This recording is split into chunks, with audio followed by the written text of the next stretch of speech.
Hello and welcome to Talking Dogs on a Monday. Of course, we are discussing all matters Barwon Racing Irish Laurels. We'll also be talking about the Yvonne Barry Track Bookmaker Open 600 from Shelbourne Park and top class racing throughout the country and one or two little races across the pond as well.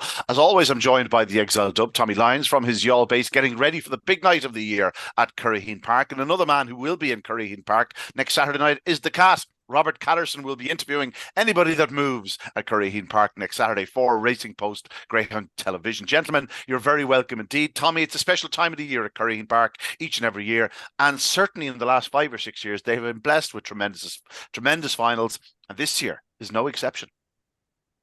Yeah, it's actually a very funny final because you would think that ideally if you've got a seeded runner and inside runner who are the leading fancies and they're drawn 1 and 6, I think it's ideal, but it's not. So it's going to make up into, like, in fairness, I said it last week and I meant it, and it was borne out again in the Saturday night semi-finals. Like, even though I was a little bit disappointed with the overall entry at the start, where I could have named 20 dogs I felt were missing from the competition that would have enhanced it. I think it's turned out to have brilliant round. Every round has had brilliant heats, and the two semi-finals were absolutely we'll talk about them in depth in a minute, but the two of them were fantastic in two different ways, and it's set up a brilliant final. It really has. I mean, I couldn't, like, I didn't think we get it this way. I didn't think it would develop this way. I'm just delighted that it did. Yeah, it has a bit of everything. Like, obviously, there's six big name trainers there. Well, one big name trainer has three of them, half the field. Graham Holland, Robert, you'll be interviewing Graham, no doubt. The likes of Johnny Lennon, Owen McKenna, and of course David Murray. It's a cracking final to look forward to. And as Tommy said, while the big guns are in 1 and 6, where you'd think they'd ideally want to be, it's not straightforward. No, it's not straightforward. You mentioned the four trainers. Three of them obviously have won it. Holland's won four. McKenna's won a couple. Johnny Linehan's won it in the past, and David Murray obviously has got a big chance of winning for the first time. Pretty much what Tommy said. It's been a competition where you were hoping we get a final like this, and we very much have. And I suppose the two really early pacers are there, and they're going to dominate the market. But from what we've seen in finals gone by, it's more than just a two greyhound affair. Yeah, it sure is. Let's talk about the semi-finals from Saturday night, Tommy. The opening semi-final. You know, we sort of alluded to what we thought might happen last week with Ballymunboy edging inwards. I thought Glory Baz was in trouble, I must say, because I thought Burgess Supreme would edge off. Somehow he found a way to shake them off. Now, the initial move in from Ballymunboy sort of held them up, and all of a sudden Jack Tavern Bolt is gone. Like, this race was over from the first three strides. He's gone around in front, but Glory Baz showed unbelievable pace and determination to emerge from the inside to turn second. Really pushed the leader hard to the third bend, and then Easy Razzle comes with this withering run. She got held up twice, three times in running. First by Burgess Supreme, then she seemed to get involved again with maybe Clona Rocco. I'm not sure, but she emerged from the pack at the third bend and really stayed on strongly. But in truth, Jack Tavern Bolt was never going to be picked up. Win number 9, looking for win number 10 next week. Yeah, he's been fabulous. The one thing that struck me in this was his power into the bend. It was terrific. The people are saying on Saturday night, "Oh, Jack Tavern Bolt didn't break." I mean, he did. What did he do? It has written down 323. Yeah, 323. I mean, if he didn't break, I'm a Dutchman. I mean, he to my eye, he broke. But when you think about it, people are saying that he didn't break because the other dogs were breaking well in the race as well. Ballymunboy is a brilliant breaker, brilliant early pace as well, and he broke. You had Burgess Supreme, who didn't compete with them earlier. That's a Produce Stakes winner. I mean, the quality was all there. I just loved that burst. No, I did come away thinking, you're when it gets so tight coming to a final, and you're trying to find a little chink in the armor. You might think somewhere you might get a favorite beaten or whatever. I did think that had if you had swapped Ballymunboy maybe and Glory Baz, right, the other way around, and Glory Baz got a clear run early because Ballymunboy definitely came out and went in a bit. Um, Glory Baz might well have got up the inside of Jack Tavern Bolt. He showed incredible pace. I mean, I like now. I did like, you can look at it two ways going to third bend. Did Glory Baz pull back a tiny bit because the room wasn't really there, or did Jack Tavern Bolt drive on again into third bend? I actually think the latter. I actually think, watching it live, I thought Jack Tavern Bolt took an extra spurt to say, "You're not coming in here," and shot into the third bend. So I love that about it, and I love the early pace was just a joy to watch. It was an absolute joy to watch. So I don't know. So it just makes up for, like Easy Razzle was about 8 behind. I think she got caught on the outside of Burgess Supreme at the second bend. She got done twice. she's about 8 lengths down and beaten length and a half. I mean, she showed incredible finishing speed. We know Jack Tavern Bolt isn't going to be absolutely hammered home, but it's not. It's definitely not a case that he doesn't stay 5-5. He stays it perfectly well. But she's got all sorts of ability. Like, she's the type of one you'd be looking at. Maybe there might be a little bit of value in her. Should there be a little bit of trouble in the final? That's the way you'd have to be looking. You'd have to look for an alternative, because I think we can find a way to get the two favourites beaten, possibly. Yeah. Robert, I'm just going to talk you through this one. Jack Tavern Bolt entered the Laurels on the 16th of September, was 9-4 that night. He's been even money in all 3 rounds since then, and he's duly obliged by 3 parts a half, 3 lengths, length and a half. It's pretty remarkable that for all that he's been pretty foot perfect, he hasn't been odds on once in this year's Laurels, and won't be odds on in the final, although I suspect he will be favoured. We'll get to that in a minute. But it was, certainly if you were backing Jack Tavern Bolt, you were very happy from the opening stride. Yeah, and as Tommy said, his burst of pace, it's so impressive. He's so consistent as well. Like, he's gone from, going through the Casco Derby unbeaten to now being unbeaten in the Laurels. Like, he'd have a better idea than me, but to win 9 out of 9 at Cork is exceptional. To do it at any track, I'm sure it's probably been done at a couple of other tracks around the country, but it's incredible. People said he missed it, the kick on Saturday night, 3:23. 3:18 is his best split in the competition, so he wasn't that far off his best. He's broken the 28-second barrier. 9 weeks in the trot, incredible. You just wonder, is he coming to the end of the tether? But the way he's running, he doesn't win by an awful lot. He just seems to do enough. I agree with Tommy. I think he kicked on at the third bend when he saw he had a bit of competition. But the worry, I don't know if it is a worry. You said he's got his ideal box. Those last 9 wins, not once has he won out of trap 1. Yeah, I was just going to say that to you. I don't think we necessarily think it's his ideal box, but it's seen as the ideal box in Curraheen Park. Sure. Tommy, just after the race, you saw Barry Drake speaking to Brian Collins on it's on the Twitter feed, it's on the package, and both of them, obviously Cork is in them. Like, they're so regular there that it was like, oh, he's in 1, but sure, he'll be favoured.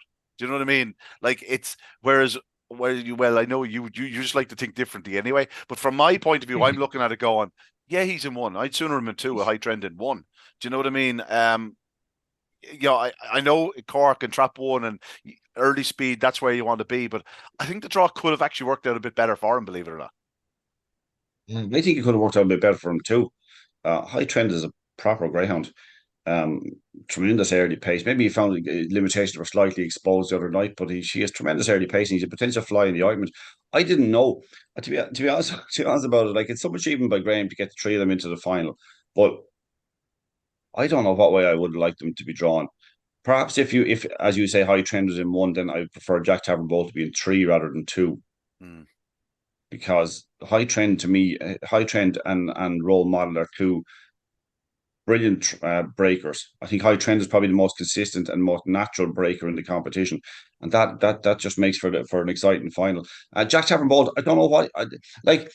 If you go back, he's only ever won 1 race out of trap 1, right? I think he's had 5, right? But you can definitely say, like, he's a different greyhound now than he was then. Like, he was very inexperienced at that stage. Now he's gone on a run of 9 wins in a row, and he's been. I mean, what the point Rob is making is 100% right. I mean, Curraheen Park over 5-5 doesn't afford you any slips. Not at the level of competition he's running at. If you miss a kick, you're going to get beaten, because if something's going to hit the lids and get around, grab the rail slot, and it's going to be very difficult to get by them. So to win 9 in a row in Curraheen is exceptional. The one thing I took, the most important thing I took from the semi-final, and this is what I have no idea at the moment who I'd be tipping in the final. I find it really difficult, and it's probably going to change about 3 or 4 times before I actually have to put it in print on Saturday. But the one thing I take away from it was he was explosive, and the more I watched that, he broke as well as any guy. He absolutely flew out the lids, and he found full stride straight away. I mean, I was blown away by that early pace, more than I had been before from that greyhound. But it was the power of it. It was the power of it. Had there been something beside him, he'd have blown it away. He was going that hard and that determined into the first bend. I just love the performance more than I have any of his performances before. And even though I'm trying to find a little chink in the armor, just trying to separate, because they're so tightly, it's such a tight final. You're trying to find some reason to oppose him and oppose everything, and see which one comes up with least kind of concerns. I just thought that was explosive. It really was. He's Like it's so handy to get him to win 9 races here. It's like when you consider the premium that's on early speed around Curraheen Park Yeah, and the company he's been keeping. These yeah. aren't slow coaches, as you say. I wasn't as taken, obviously, in the opening yards as you two. I feel it was enhanced by the fact that 1, 2, 3 were sort of probably rubbing shoulders, and Easy Razzle isn't a flyer early, and I don't think Clona Rocco produced anything like his best the other night. I just don't think he was himself in the way he ran, but it was there. Like that's what he does. He pings out. He goes hard to the corner. I just thought it looked better because 1, 2, and 3 were probably rubbing shoulders until Glory Baz got loose, and then Glory Baz powers himself into the opening corner to turn that close second. Rob, Jack Tavern Bolt. Tommy alluded to the fact that he had four. He actually had 4 straight defeats from Trap One prior to the Laurels, or prior to the actual Casco Derby. But 3 of those were from Trap One in Dundalk over the 400-yard trip. Now, they'll tell you in Dundalk, if you're in Trap One in a sprint, you're already at a 2-length disadvantage. So you sort of can nearly dismiss them. He did win his first time out in Trap One in Clonmel. That was back the start of June. But as Tommy said, very much a different greyhound, and I suppose connections, may have asked for a different dog in 2, maybe. But I think if they were out for Trap One, they'd have taken your hand off for it. Yeah, and in fairness, in his defence, he hasn't been beaten in Trap One in Curraheen. He just hasn't been in it. So maybe we're just looking for holes to take him on. He's done it in every other trap, obviously bar 6. But it hasn't been his fault. He could pop out, and I suppose we saw it in the Irish Derby earlier in the year. Everyone wants the 1 box. He could pop out, and we could say, well, sure, there was no reason to take him on in Trap One. You're always looking for reasons just to sound clever, maybe. But in his defence, he hasn't been in one. It could be the ideal box. If he comes out level, you'd have to think he's a great chance of leading round. But just remarkable, 9, not just 9 wins in a row at Cork, but 9 consecutive weeks. Like we've talked about greyhounds up in Shelbourne. We mentioned obviously the Kokorobich last year. She ran for 12 or 13 or 14 consecutive weeks, and to keep that level, to do it down here from a Casco Derby to a Laurels, and to be one of the leading players now going into Saturday's final is incredible doing. And as Tommy said, for Graham, as good as he is, to get 3 of the 6 finalists is fair going as well. Yeah, I was watching the race the other night, the Irish Focus night, and there was a dog running in Harlow or Doncaster or something like that. It had 46 career starts and had never been out of Trap One. It was always in Trap One for every single one of those 46 starts. And here's Jack Tavern Bolt, his last 9 starts: 4-3-2, 3-2-3, 5-3-4. Like, doesn't matter the box. He's just a professional, and there's no reason to think it'll be any different from Trap One. In second was Glory Baz. We'll get to the final a little bit later on. My initial thoughts were he's a bit overpriced. I thought he had a lovely draw in the final. I thought if he found a start, I thought he was a big player. And back in, and Easy Razzle was the other qualifier. Of course, she qualified in second spot. The 3 that went out, Burgess Supreme, just, as I said, it got a bit tight into the opening corner. Once he wasn't on the bunny or close to it, he was always going to struggle. Ballymun Boy, similarly, he was going to always struggle to get across Burgess Supreme and Glory Baz, as it proved. And Clona Rocco, as I said, just didn't quite produce what he has been producing. I thought he had every chance of going up a clear second. That just didn't happen. And thereafter, he was vulnerable with the likes of Easy Razzle bursting her way through. Anything else to add about that, Robert? Listen, Glory Baz is obviously an upcoming greyhound, only 11 runs. He hasn't been out of the first 3 yet. He's done a 3:25 split. He's done a 28:20. There's every chance that if the top 2 fluff their lines, I think Connections will fancy them. We remember an English Greyhound Derby not that long ago. Graham Holland had 3 in the race, and his outsider managed to come up trumps. So don't be surprised. He's probably the one that, if we are to get a shock, and I know we'll come to the second semi-final, he's probably the one outside maybe the big 2 to focus on. Yeah, Tommy? No, it's I think he's a bad draw in the final, but we'll get that in a minute. Okay. Onto the second semi-final. And while you were talking about power into the opening corner with Jack Tavern Bolt, that was certainly what Carrick Aldo did, because this fellow walked out. We were expecting a much better start from Trap 4, Tommy. Didn't happen. A moderate start at best, and just took off into that opening corner, going up between High Trend and Role Model. High Trend, went straight to the fence. That's where he wants to be. He got across. Role Model kept her line, and Carrick Aldo had a lovely room up the middle, but showed unbelievable pace. Like, he ragged these dogs to the corner. Like, I know he doesn't lead until the corner, but the pace he showed into the bend was just different gravy. Lads are saying to me, he was a big help. The 3 went into the rails and all this sort of stuff.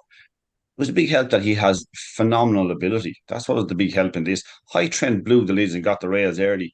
Um, and role model flew was a role model. Yeah, role Yeah, model role model. flew out. She did a 3:22. Yeah, and the 3:22, and it says a fifth, third on her comments of where she was in position in the race. I don't think that's right. Um, Certainly not. like you've role model did the 3:22. You've High Trent who flew out and got across the rails, and he was able to come from about a share of fourth place to lead around the bend. And this is the thing that I've trying to reinforce into people's minds over the last while. This dog stays 525 really, really well.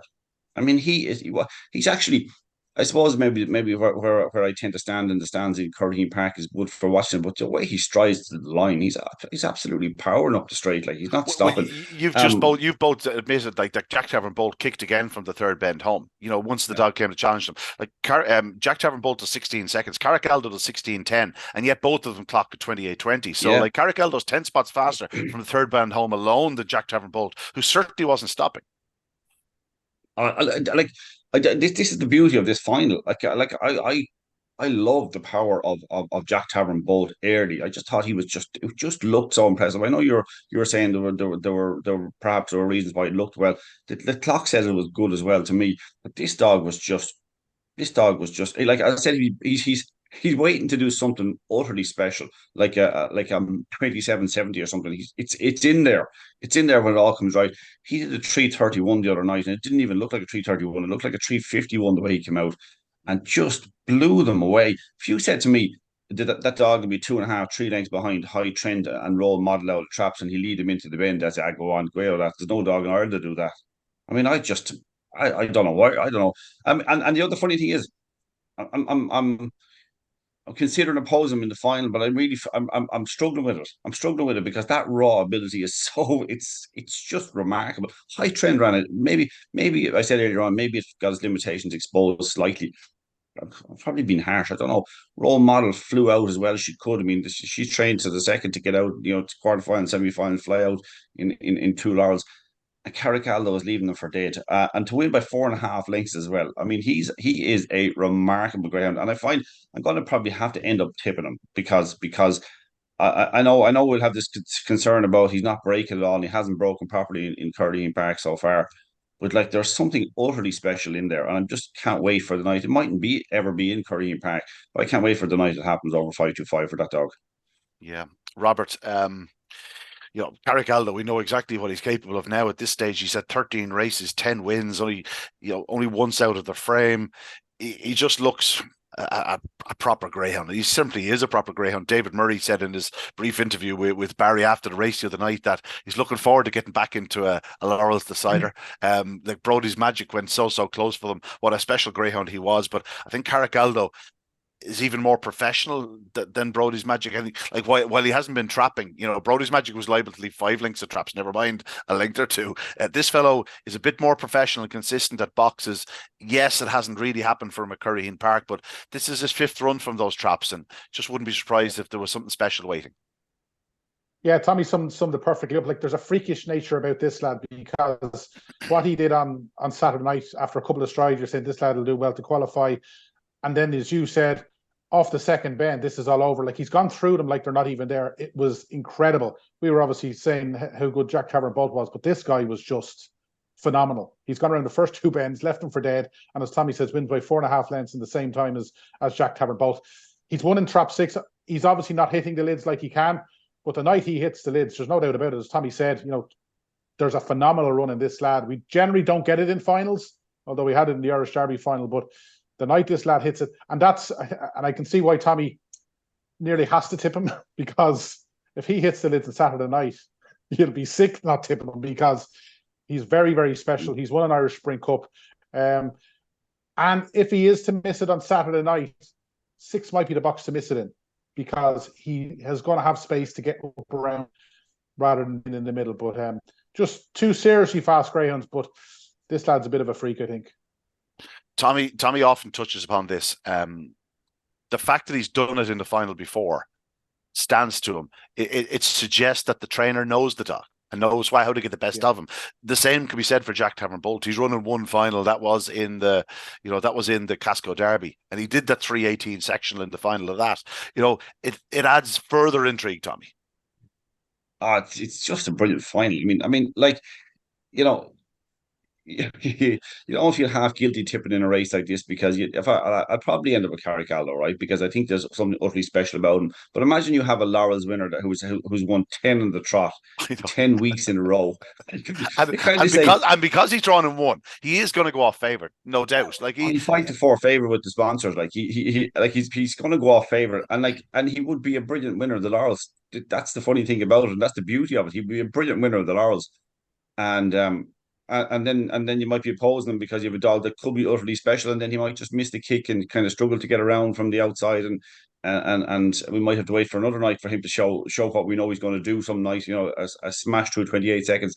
But it's a brilliant final. It's absolutely brilliant. I honestly, God, I said earlier on, I can't believe how well the Laurels has turned out. And it's not been a surprise in the sense that every round has been a preview to the next properly, that in terms of really high quality heat, followed by high quality heats. They're two tremendous semi-finals. And now you've got a final where we're thinking about it. I'm thinking about opposing a dog who's 9 in a row. Yeah, making a little bit to make it 10. La Decima. High Trend ran a big race again in second, Rob. Tommy said, limitations perhaps exposed, but he did 28.51 the other night. He does have a 28.23 in his card. He has a 28.25 around Shelbourne Park. He's a couple of 28.30 runs around Curraheen. He still has to be seen as a serious player. He doesn't have as far to get to the fence on Saturday night. Yes, he has to clear a certain Jack Tavern Bolt, which would be no easy task. But if he took a flyer, he can certainly play a part in proceedings. He can, and he's 3 from 4 in the Laurels as well. He's got Graham Holland in his corner. As you said, he's in 2. There's every reason to suggest that if he gets out ahead of Jack Tavern, he could lead. He's got a good draw, and I think 2 is always a good draw for a final. But as you said, finals like this are generally won at 28-20, 28-25 down in Cork, and this lad is consistently doing it. So yeah, I think if you're on him anti-post, you definitely have got to have a live shot. Role model, as fast as she is in those first few strides, Tommy, like, she'll be the outsider of the party, and yet she has a role to play, given the fact that she's in the middle of the track there. Anything can happen, but like Carrick-Aldo, we know, has to get around her, and again, she's right there on the corner with him the other evening. Okay, he is the inside line last Saturday. This week he's going to have to go around her. Well, according to the sections, right, her 3 of her 4 sections, right, apart from the night she missed it from trap 6, 3 of her 4 sections, 3:22, 3:20, 3:22. That's, I know Jack Tavern Bolt has done 3:18, but they are utterly out of the top drawer. They're absolute top drawer sectionals, and she's not going to be diving into the rails. She's not going to be moving into the rails at any stage, and that means Carrick-Aldo cannot afford to leave himself with such a job that he catches up at her at the first bend, because then he's going to be forced wide and give away ground and all that sort of stuff. So she has a part to play in the final. I don't think she can win it. I'd be surprised. It's not impossible. I'd have a lot of respect for Owen McKenna as a trainer, and I think he's doing a great job with her. I think she has the ability to. I don't see why she won't break. There's no reason why she won't break. But I just don't know that she can clear the whole lot of them, and also be far enough ahead of Carrick-Aldo around the first bend to hold him as well. It's just... I think that's fair enough. Just the 3 that went out there, Rathdown Molly, she picked the wrong night to miss the kick. It's such a shame. She had a terrible draw. Yeah, she needed to come through the bars, and as it was, she didn't. And High Trend is across her before she gets the chance to blink, and thereafter she's really struggling to get involved. Rural Taylor ran so well through the competition, but it didn't happen for him after a slow start. And Glengar Martha, well, where High Trend was taking a left turn, there was no room of the inn, and she was never really involved. But they played their part in making this year's Laurels so intriguing. Let's look at the final, gentlemen. Go ahead, Tommy. Sorry. I would just say, if you ever want to use something as a good example of why Jack Tavern Bolt's achievement in winning 9 in a row is so good, have a look at Rathdown Molly. How she had a terrible draw in trap 1, which is very seldom said in Curraheen Park because of the early pace. She's capable of a 3:28, which she did in the previous round, which should be good enough to be competing in most races around Curraheen Park. But actually, I didn't. I actually said to one of the lads, one of the bookies on Saturday night before the racing started, I said 2-1 about her is a very poor price. because I couldn't see how she could possibly all of a sudden break well enough to be able to prevent the likes of High Trend getting across the front of her or whatever. She actually ran very, very well in defeat. Really, really well in defeat. It's just there's just no room for error, and that's why we should laud what Jack Tavern Bowles has done to this stage. And if he makes a 10 out of 10, we should laud him as a brilliant Laurels winner. Yeah, we should indeed. Rathdown Molly, I'm sure we'll see more of her during the year. She's one that you'd be sort of eyeing up a race at the Winter Racing Festival for her. Be it the bitch race, she could run the sprint, she could run whatever, but just don't be surprised if she pops up again before the end of the year. Robert, when you initially saw the draw for the final, what were your thoughts? Firstly, we're just talking through Jack Tavern Bolt is in 1, High Trend 2, Glory Baz in 3, Role Model 4, Easy Razzle 5, and out in 6 is Carrick-Aldo. Rob, your initial thoughts? Yeah, listen, when you see it and you see Jack Tavern Bolt in 1, and before I realised he hadn't won on 1, you say he's got the ideal draw, he's going to be favoured.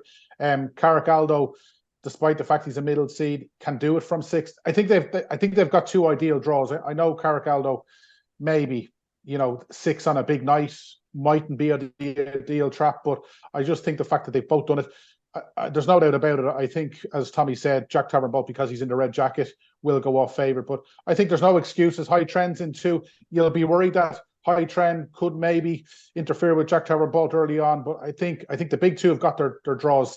And if they hit it, I think we're in for a mouth-watering final. Tommy? It's really good and really interesting, because Graham Holland is a genius at getting them right on the night. Getting his dogs absolutely primed for the final. And you have, so if they're all absolutely prime, Jack Tavern Bolt, High Trend, Glory Baz, 1, 2, 3, I mean, something's got to give.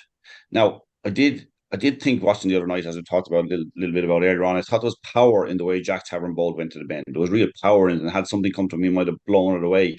But I just have fear that High Trend definitely goes in. Glory Baz can break a little bit better. He wasn't suited by the draw the other night, and he should be left alone, in fact, in the middle on Saturday night, because you'll have High Trend going towards the rails. Jack Tavern Bolt might come off a tiny bit. So there's potential that there's actually trouble between the inside 2, Jack Tavern Bolt and High Trend. When I saw the draw initially, I was kind of going, well, neither of them is absolutely ideally drawn, because you would have preferred Carrick-Aldo inside Role Model, because she stays a middle course anyway. So if he was inside her again, a bit like the run the other night, you'd expect him to have the pace to go up inside her, not have to go rather than go around her. So it might if she breaks to the best of her ability, it might cost him a length, unless he breaks within a length of her, because he'd be gone by her by the first bend. He's that fast. So I mean, I'm worried. Like Rob said, I'm a bit worried about the first few yards for Carrick-Aldo. He could lose his Laurels final before it's even begun. Like, I mean, within 2 strides, and he could be in real trouble. But I think I have to go from, like, I'm fairly certain High Trend will go straight for the rails in terms and break. I'm confident he's the most natural breaker in it. Role Model is probably as fast as him out of a trap, but I don't think she do it every single night. But I think she is as fast as him out of a trap. I think something have to give. Like, Glory Baz is going to do some run, unless Jack Tavern Bolt and High Trend bump badly and they both kind of get forth back a little bit. I mean, Glory Baz is going to have to do some run to clear them. I think he has a tricky draw.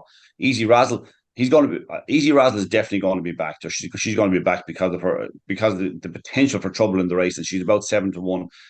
She might even be a little bit bigger later in the week. I'd imagine there's potential for that. I think people are going to take a chance on her at the price, because there is potential for both to be beaten. But like, when it comes down to it, like, Rob has hit the nail on the head. Like, if Carrick-Aldo pops out in the 27.80 and I've tipped something else in the race, I'll be talking to myself for about a fortnight. I will. You'll be annoying me at 2 a.m. as we sip away on our final pint of the evening, going, how did I not tip Carrick-Aldo? Probably. Yeah, I think I'll just tip Carrick-Aldo for that reason alone.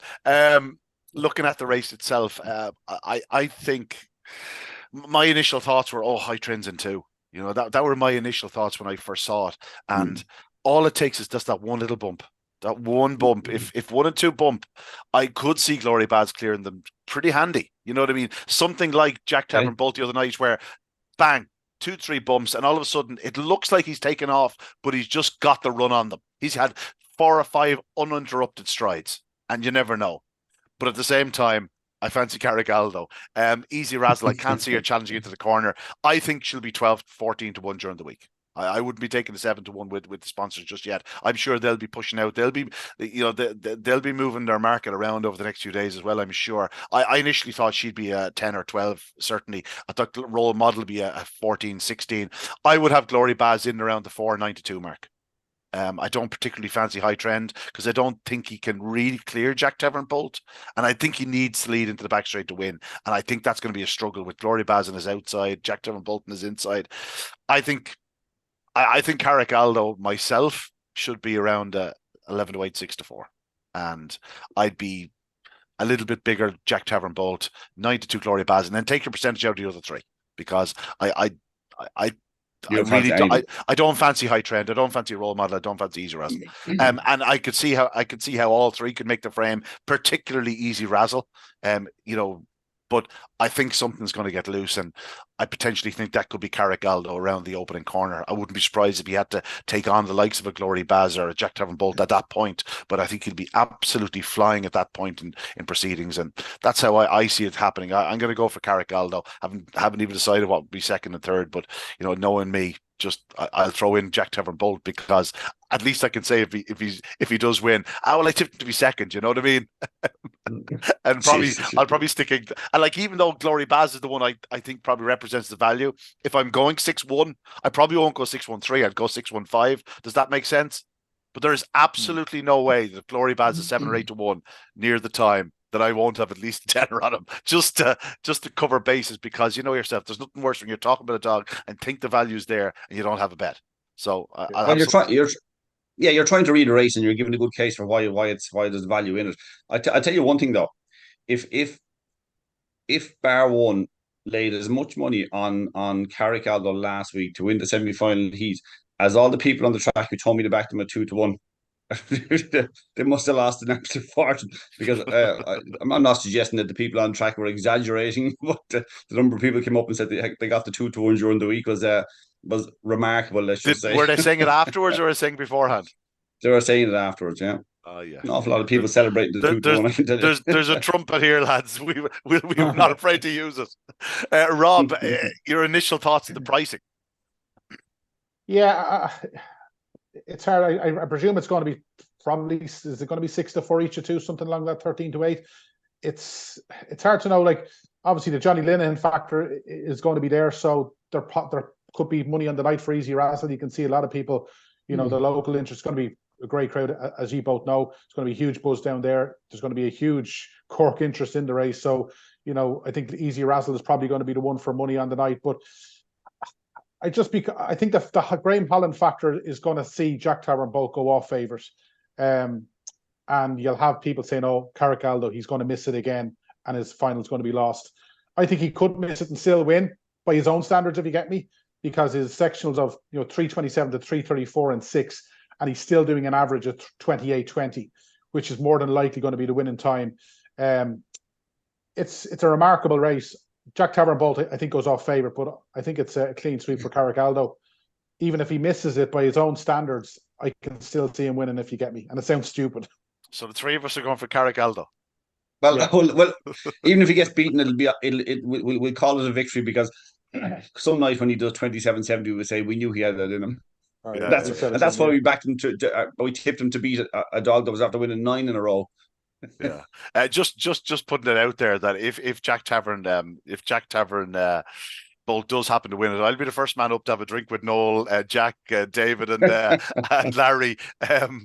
I would see them every Saturday night in Shelbourne Park at the Pillar, and they are great supporters of the game, as are all the owners. But it just so happens that I see them most nights, and every night I'm offered a drink, and it's no, I'm driving, lads. So I can only imagine if he does win, I wouldn't say it'd be a problem getting a drink. The boys will be there and be in full flow. Tommy, let's move on, because there was a cracking card elsewhere at Curraheen Park. We had the two semi-finals of the Bart Leahy. The first of the semi-finals went to Romeo Kingpin, who is a dog that sort of caught me a little bit unawares. He's still only a puppy, he's still a January, but he's really come forward. I thought that was a hell of a run the other night. I did too, actually. I thought it was a hell of a run. It's typical of an A2 in typical of an A2 in Curraheen Park. You need to be doing good times. to have any hope whatsoever. I thought Romeo Kingpin was like I missed the early rounds of the competition, and I kind of struggled to get involved with it or to kind of get to know, get a feel for it. But the lads were telling me the other night that they were fancying Romeo Kingpin strongly. I thought he ran a cracking race now. Yeah. I was actually also taking in the other semi final with Price's Opera. Yeah, like obviously she has a bit more age on her side, but like Yeah, she yeah. does everything right. She wins in 28.52. She's a nice type. I don't have the draw for the final in front of me, but it's one of those races where like the draw will be of importance. Do you know what I mean? Yeah, But Romeo Kingpin Kingpin's is in. obviously going the right way. Yeah, he's in 3 and she's in 4. Okay. So he won from 3 the other night, and Yeah, obviously he had to do a little bit the hard way. Sort of took it up at the third bend, but he's clearly going the right way. Like that was by a fair margin his best run. But he's a 16:20 sprinter on Clonmel, so he has plenty of early speed. All of a sudden, over the last 4 or 5 years, David Firmiger has some breed around him, isn't he? Like he's somehow the star. He's have to win the Romford Puppy Cup there a couple of years ago, or a couple of weeks ago, first and second. He's obviously won an English Derby, Romeo Magico. So many talented types, Fabulous Azura and the likes. It just doesn't seem to end. Like this fellow's only a January 22. He's a lovely 74-pound dog, son of Superman out of Bucko's Lass. He clearly one to keep an eye on. He's going the right way.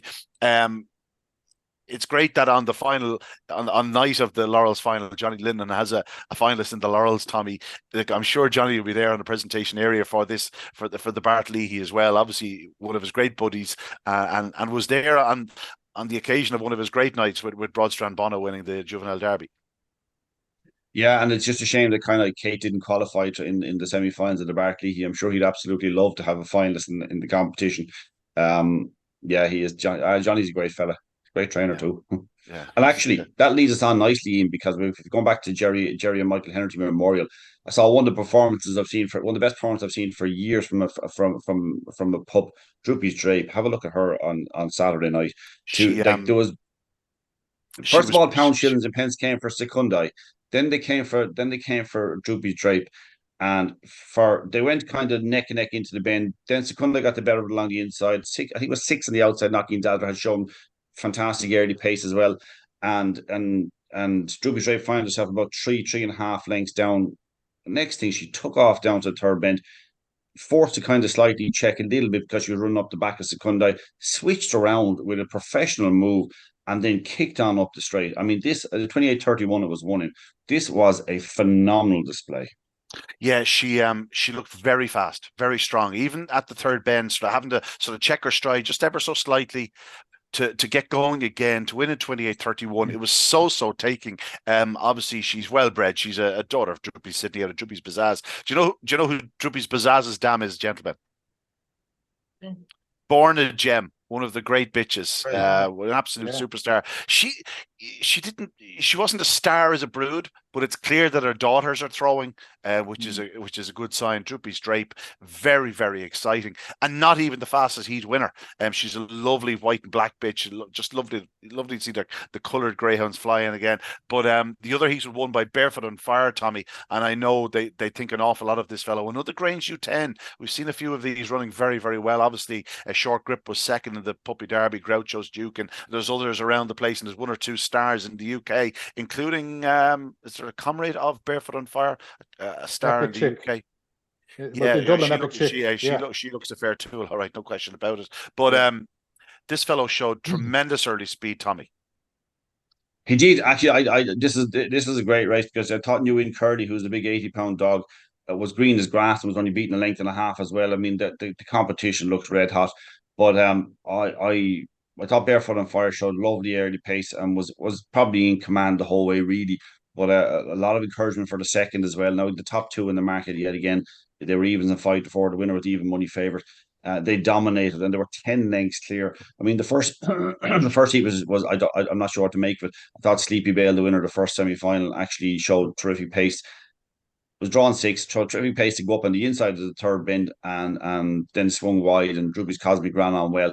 But it went from 29-45 in that heat to 28-20 in the second heat. The same time, I think that's the same time as the 2 Laurel semi-finals. Like that's saying it all. And he's not as fast at the third bend.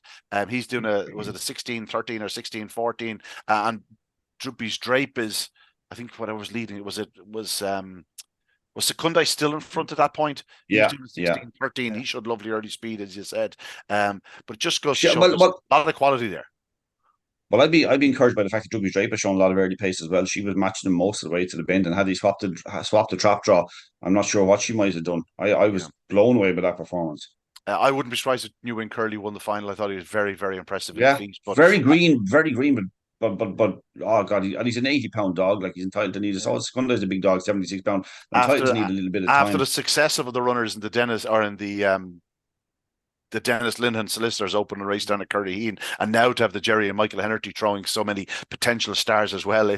It's been a good year for unraced stakes down at Curraheen Park, Tommy. And of course, this competition has been a famous competition for many years to some really, really fast greyhounds in particular. I think it's been a good year for Curraheen Park in general in terms of the quality of racing. They've definitely stepped it up this year compared to previous years.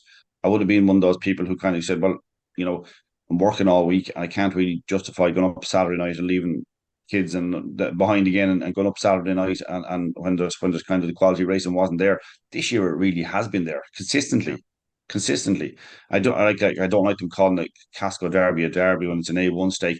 But that was a red hot A1, like, and it's proven now. Jack Tavern both the winners in the final of the Laurels. So I think right throughout the year they've worked hard to get a consistent calendar, and it's they deserve a big crowd Saturday night anyway. That's all I would say. Yeah, obviously they're taking on the rugby, and that was an issue over the weekend for certain tracks. I know Shelbourne Park was very quiet. I wasn't there myself, and I know Curraheen probably wasn't as busy as it could have been either.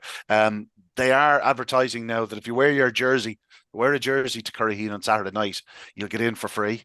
That's great. They will be showing the match I would imagine about 40 televisions through the stadium, so you won't have to miss a thing. Make sure you get down, support the great night of the year in Curraheen Park. And again, we stress this, make it a real sense of occasion. And if the Irish are happening to win the rugby as well, I'm sure you'll have a great night. I'll be there, Robert will be there, Tommy will be there. If you're looking for us, we'll be towards the bar at the end of the evening. I could well be at the bar for much of the evening. But no, make sure you get down to Curraheen Park on Saturday night. Before we go on to Shelbourne Park, gentlemen, I was down at Limerick on Saturday night for the huge benefit down there. The Milford Care Centre were holding a huge night.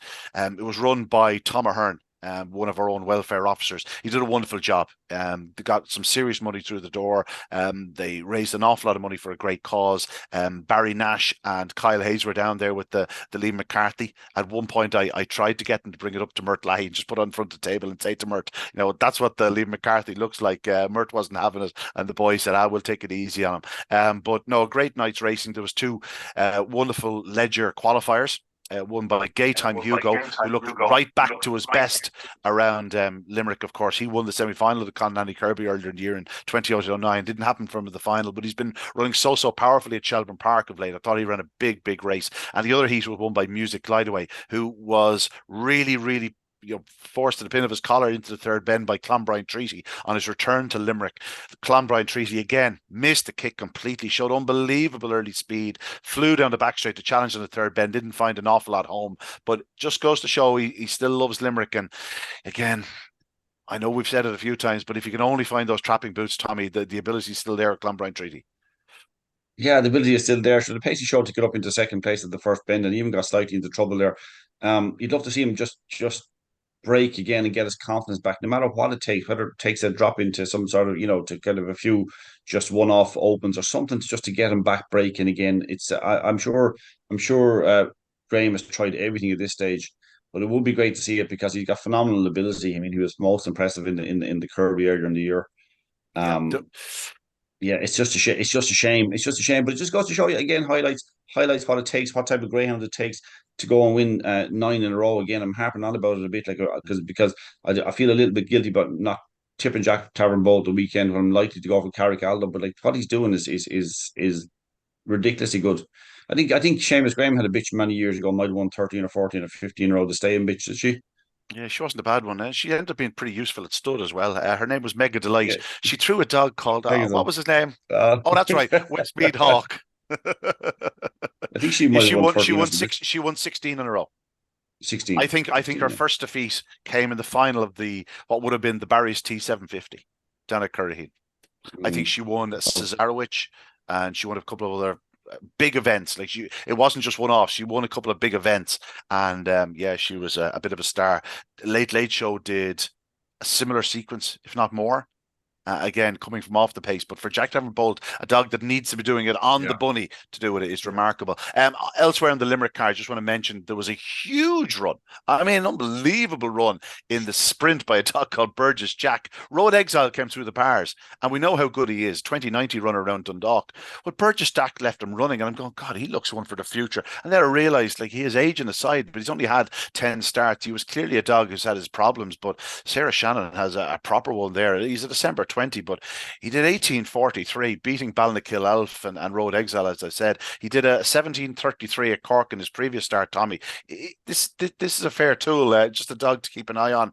I'm sure they'll be eyeing up something like the Winter Racing Festival with him. Also, a big run by Jack Bella over 750 yards. She got loose early. It didn't happen for Hookham, who was the 4-5 favourite, missed the kick. But we could well see them both down at Curraheen Park this weekend. Of course, there'll be a quality undercard, I'd imagine.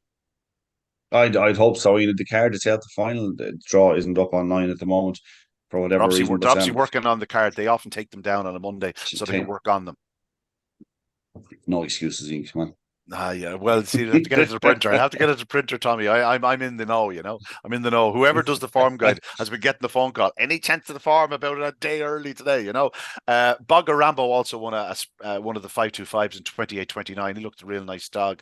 He had good winning form around Curraheen Park as well. Bogger Rambo, he won in 28-28 there. Obviously in the first round of the Laurels. Didn't happen for him. Went out in the third round behind high trend, but clearly a dog with plenty of ability. No, a good night at Limerick by all. Well done to everyone concerned, especially Tom Ahern, who did sterling work in raising some serious funds for a very worthwhile cause. Now to Shelbourne Park, gentlemen. The semi-finals of the Yvonne Barry Track Bookmaker Open 600. I don't know if you know, but I'm quite a fan of the 600-yard distance, the greatest distance known to man on this wonderful earth of ours. 3 long straights, and by God, Tommy, it suited 2 of Pat Buckley's runners the other evening. Whatever about Ben's Teddy, 32:03, stunning run by just a massively fast greyhound. Made it a little bit easier the fact he was only taking on 3 rivals. But Glengar Elvis has turned into a proper little dog. This was a fellow who had bred in the purple. Pat has been long talking about him, has been a star. Probably shown up a little bit into the opening corner in real hot 525-yard company, but this step up to 600 yards has really suited him. It has, and like you're saying, he's turned into it. He's not even the finished article yet. He's only had many, 7 races or something like that. 8 starts now.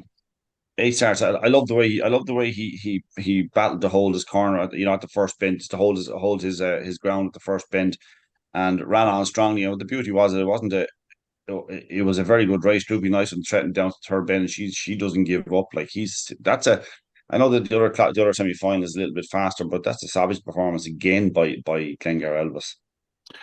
Robert, do you remember Droopy Smasher's Dam? Like she was as quirky as hell, but like she had a 28-20 run for 525. She had stunning runs for 550, 600, 750, and I think she won over 8 bends at one point. Like she was just remarkable. She's thrown plenty of fast ones, and Glengar Elvis is another one. Obviously, very very well bred. He's a son of Brett Lee, so clearly a very fast greyhound. Yeah, he is.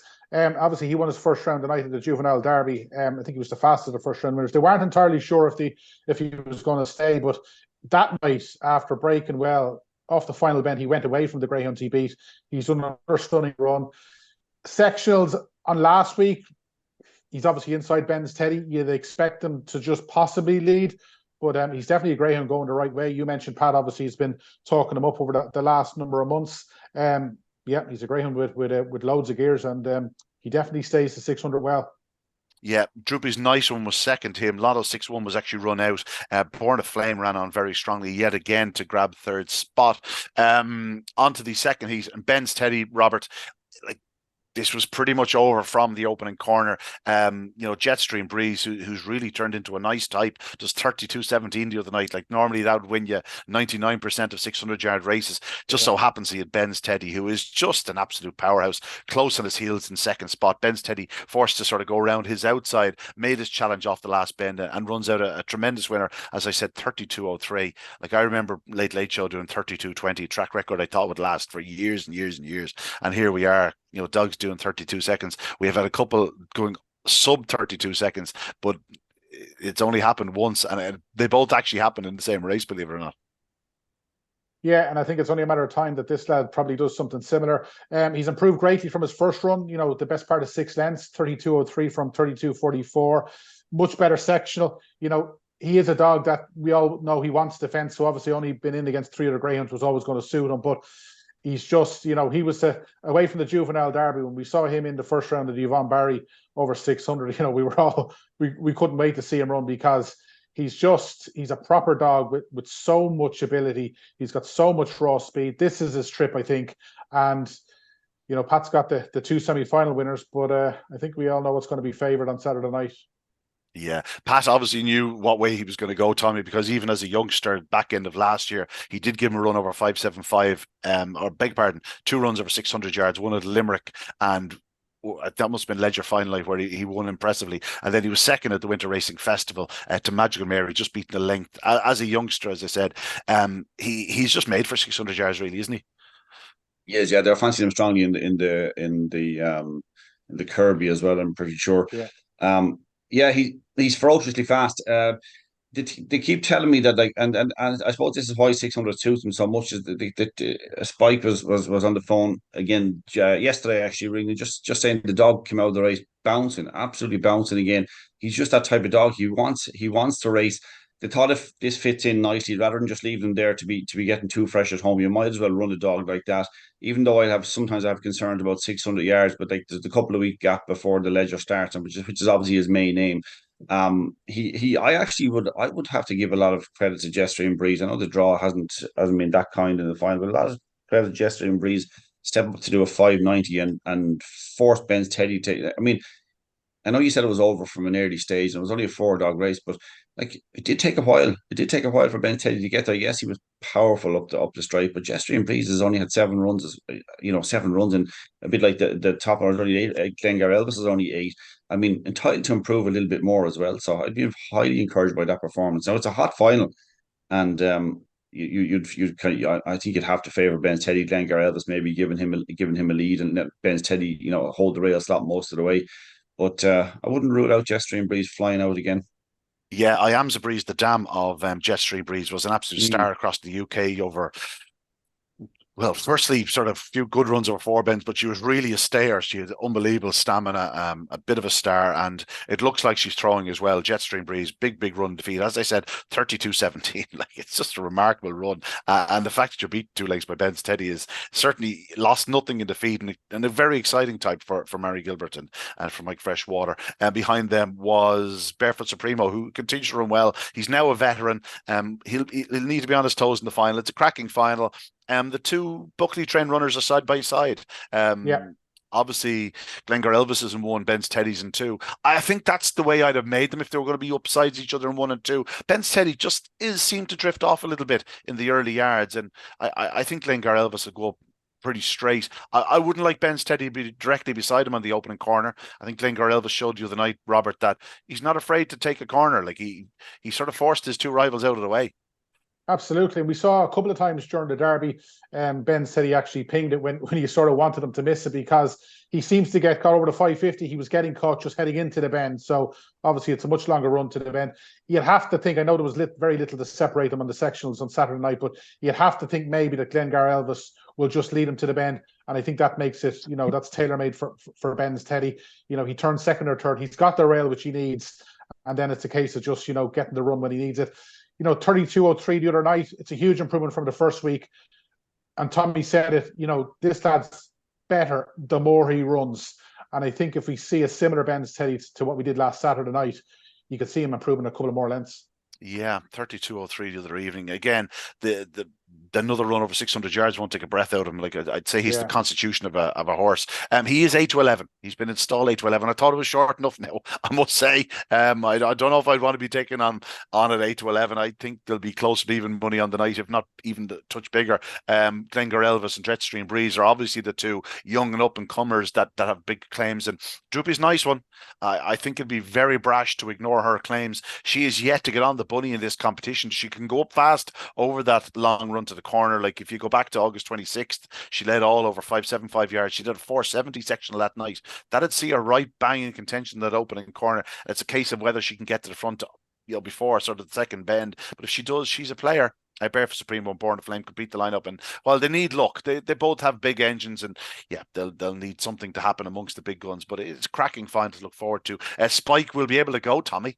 He was telling me that obviously they're not racing in Limerick next Saturday night. There's no point in taking on the rugby in Limerick. They're going to run on Friday night instead of Saturday night. So Spike said he'll be up the road to Shelbourne Park. Best of luck to him, Spike. We'll be down at Curraheen, but we'll be cheering them on from down there.